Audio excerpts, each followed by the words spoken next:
আচ্ছা, তোমরা যারা স্টুডেন্ট তোমাদের কি ডায়েরি লেখার অভ্যাস আছে? তোমরা কি ডায়েরি লেখো? মানে বলছি যে ডায়েরিতে কি তোমরা মনের দুঃখ, সুখ, তোমার সাথে কোনো ঘটনা, বিশেষ ঘটনা বা কি ঘটলো না ঘটলো, মনের অনুভূতিগুলা এগুলো কি লেখো? আচ্ছা, এটা লেখো কি লেখো না এটা আমি বলছি না যে লিখতেই হবে, এটা কারো অভ্যাস থাকে এটার কথা বলছি না। আমি বলছি যে তোমরা তোমাদের সময়টাকে যদি খুবই প্রপারলি ইউজ করতে চাও, সময় যদি নষ্ট করতে না চাও, তাহলে তোমরা কিন্তু একটা ডেইলি প্ল্যান সাজাতে পারো।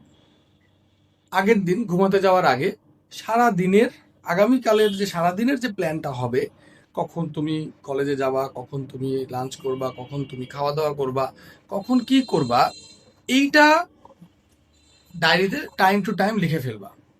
এবং পরের দিনটা ওই যেভাবে লিখছো ওইটা এক্সিকিউট করার চেষ্টা করবা। একদিনের প্ল্যান লিখবা এবং সেটা এক্সিকিউট করার চেষ্টা করবা, এবং রাত্রে এসে ঘুমানোর আগে আবার আগামী দিনের প্ল্যানটা লিখবা।